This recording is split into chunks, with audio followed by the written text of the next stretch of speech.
O A-10, comumente conhecido como Javali, foi projetado para combater grandes formações de blindados soviéticos na Guerra do Golfo de 1991. O avião teve a chance de provar seu valor e superou todas as expectativas, realizando até mesmo missões para as quais não foi projetado, como interdição e operações noturnas. Algumas dessas missões foram descritas em um vídeo anterior. E eu recomendo que você assista, caso tenha perdido. Mas o sucesso ainda teve um preço, e vários A-10 foram abatidos pelo inimigo. Era 2 de fevereiro de 1991, o 17º dia da campanha. Até aquele dia, os pilotos de A-10 tiveram muita sorte. Alguns sofreram danos e um deles teve que pousar usando reversão manual, ou seja, sem a ajuda dos sistemas hidráulicos.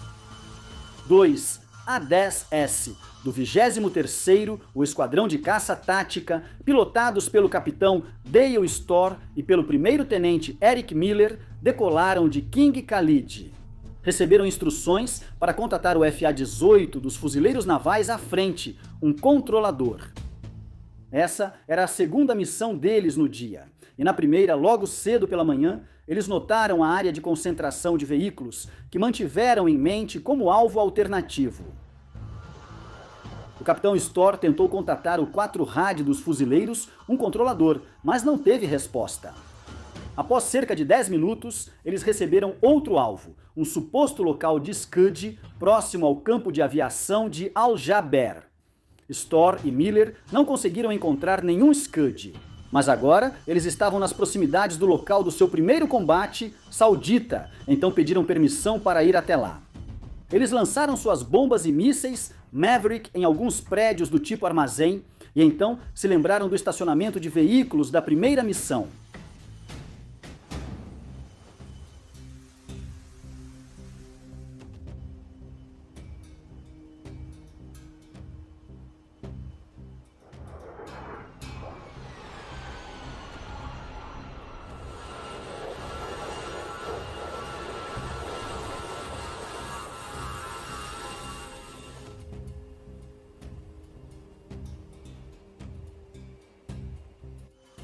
Storr mergulhou e fez uma passagem de ataque contra os caminhões.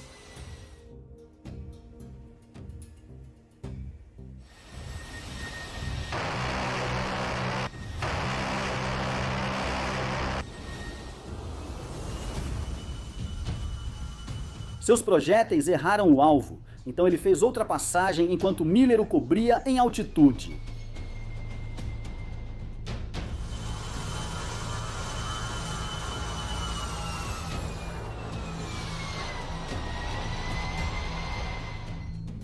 Storr teve sucesso desta vez e Miller viu explosões secundárias no estacionamento de veículos.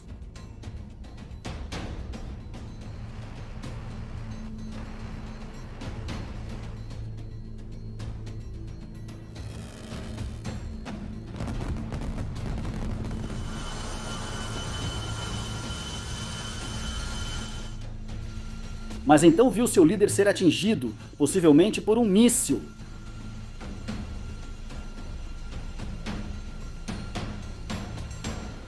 Ele então assistiu horrorizado enquanto o A-10 girava fora de controle e acabava atingindo o solo. Miller não viu nenhum paraquedas. Ele acionou o resgate e atirou em caminhões que iam ao local da queda.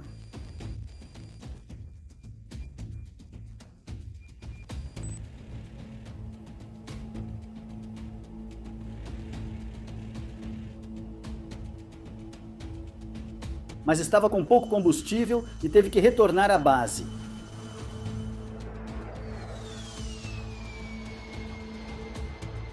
O capitão Storr não foi resgatado e foi dado como morto em combate. Mas na verdade Storr conseguiu se ejetar.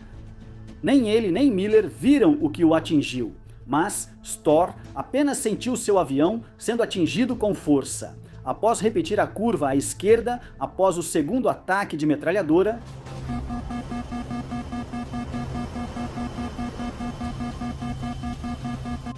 o manche de Store não tinha efeito sobre as superfícies de controle. Então ele mudou para o modo manual, mas isso também não ajudou. Então ele se ejetou a cerca de 2.000 pés.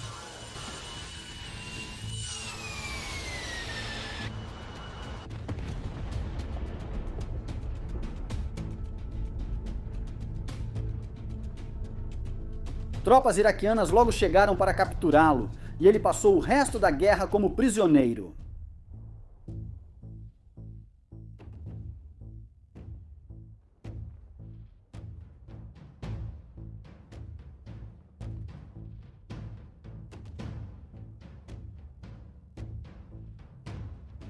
Em meados de fevereiro, os A-10 receberam outra missão.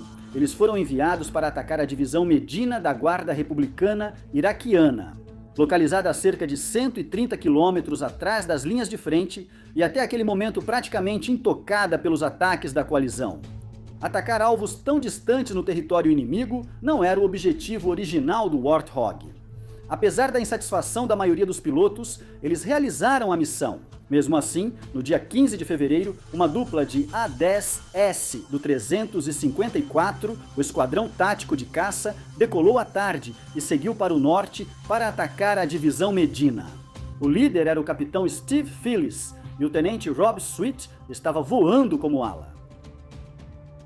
Pilotos de voos anteriores relataram muitos alvos e ataques bem-sucedidos. Embora o avião do coronel Sawyer, comandante da 23ª, a ala de caça tática, tenha sido atingido provavelmente por um míssil SA-13, ele conseguiu pousar com sucesso. Apesar dos danos, Phillips e Sweet chegaram à área designada e realmente avistaram uma abundância de alvos. Phillips mergulhou e lançou seu C-Bus, mas enfrentou muito fogo vindo do solo.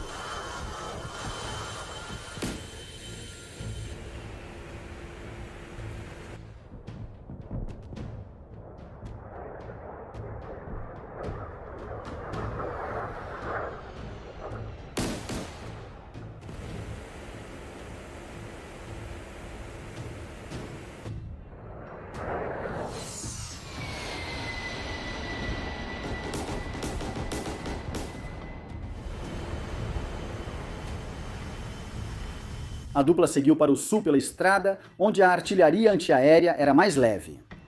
Eles viram um caminhão indo para um estacionamento e Phillips atirou com sua metralhadora, mas errou.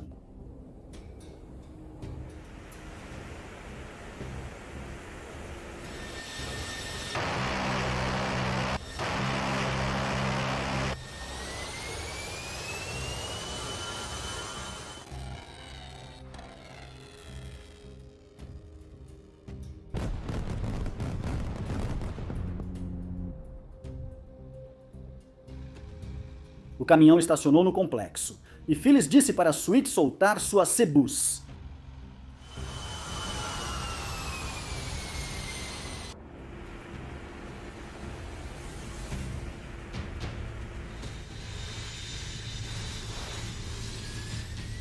Sweet teve sucesso e eles observaram explosões secundárias. Phillips e Sweet então se afastaram 8 quilômetros e tentaram atacar alguns tanques com seus Mavericks. Como já era fim de tarde, eles tiveram dificuldade para travar os tanques devido à falta de contraste. Em vez disso, cada um fez uma passagem de ataque.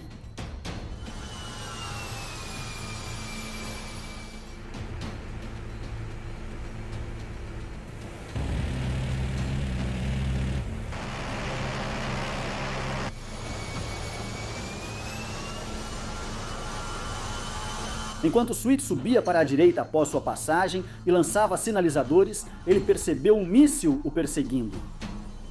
Ele puxou o manche e o míssil passou perto sem explodir.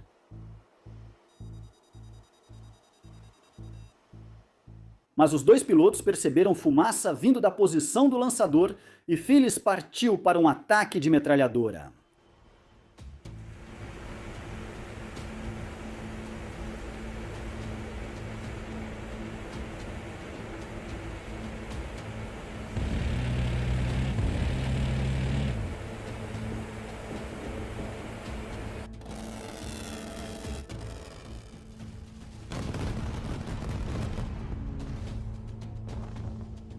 Ele acertou, mas em um tanque ao lado do lançador de mísseis. Phillips autorizou Sweet a fazer mais uma passagem antes de voltar para casa. Sweet estava a nordeste dos alvos, e com o sol baixo no horizonte, provavelmente era fácil de ser visto. Quando estava prestes a mergulhar, sentiu um impacto.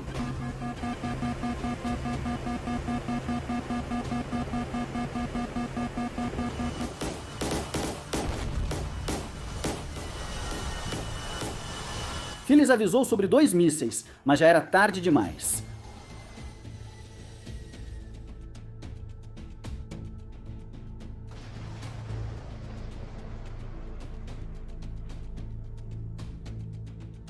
Sweet viu danos extensos em seu avião e várias luzes de advertência acendendo no cockpit.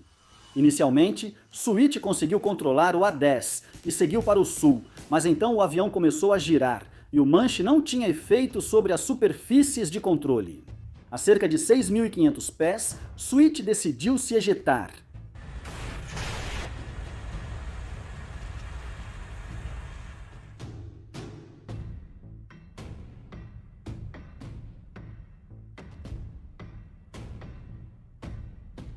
O capitão Phillips imediatamente começou a organizar a busca e resgate. Ele relatou ter avistado o paraquedas de seu companheiro de ala e entrou em contato com outro voo de A-10, chamando para a área para fornecer apoio adicional. Ele continuou voando sobre a divisão iraquiana, lançando sinalizadores para distrair seu companheiro de ala. Mas o A-10 de Phillips também foi atingido por um míssil, e ele relatou calmamente pelo rádio: Enfield 37 também está de volta. Essa foi sua última transmissão pelo rádio. Enquanto seguia para o sul, ele deve ter perdido o controle do avião, que acabou batendo no chão. Os destroços e o corpo só foram encontrados após a libertação do Kuwait. Não houve tentativa de ejeção.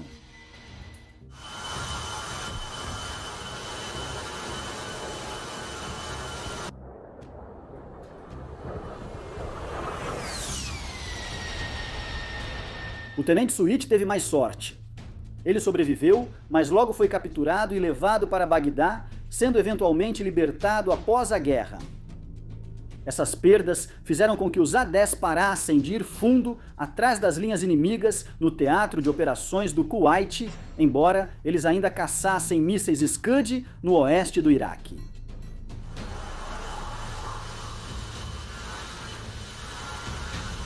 Em 19 de fevereiro de 1991, o 23º Esquadrão de Apoio Aéreo Tático decolou em seu 0810 e seguiu em direção a Kill Box Alpha Echo 5, perto da interseção das 3 fronteiras e a poucos quilômetros dentro do Iraque. Ele estava substituindo outro 0810 na função de controlador aéreo avançado. O OA-10 não era muito diferente do A-10 padrão, mas recebia uma designação diferente por causa de suas funções. Fox foi informado pelo controlador anterior sobre possíveis alvos e então aguardou a chegada dos caças à sua kill box para poder direcioná-los. Nenhum caça chegou às 9 horas. Quando Fox estava se preparando para subir e voltar para o avião-tanque, ele sentiu um baque embaixo do seu avião.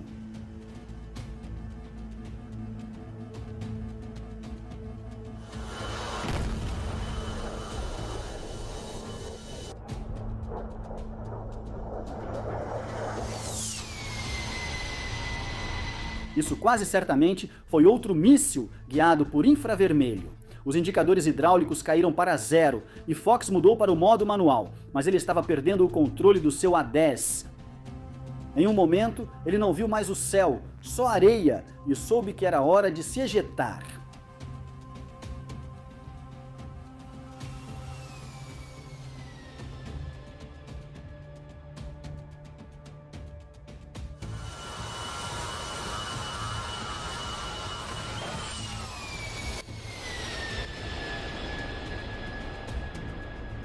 Fox se feriu ao se ejetar, mas pousou e começou a pedir ajuda pelo rádio. Mas antes que alguém pudesse ajudá-lo, ele foi capturado por um único soldado iraquiano e também levado para Bagdá. Como os outros pilotos sobreviventes da coalizão, ele foi libertado após a guerra. Na Operação Tempestade no Deserto, os A-10S realizaram mais de 8.100 missões, 4 deles foram abatidos sobre território inimigo. Como você pôde ver neste vídeo, outros 2 A-10S foram danificados além do reparo durante pousos em modo manual, resultando na morte de um piloto. 14 A-10S foram danificados durante a tempestade no deserto, com 6 aviões perdidos. Isso representa o maior número total de perdas de aeronaves entre as aeronaves de combate da coalizão. Mas os A-10S também realizaram o segundo maior número de missões, com uma taxa média de perdas por missão de 0,0023. Isso coloca o A-10 em uma posição intermediária, significativamente menor do que, por exemplo, o Tornado GR-1 com 0,0079. Se você gostou do vídeo, não deixe de apertar o botão de curtir.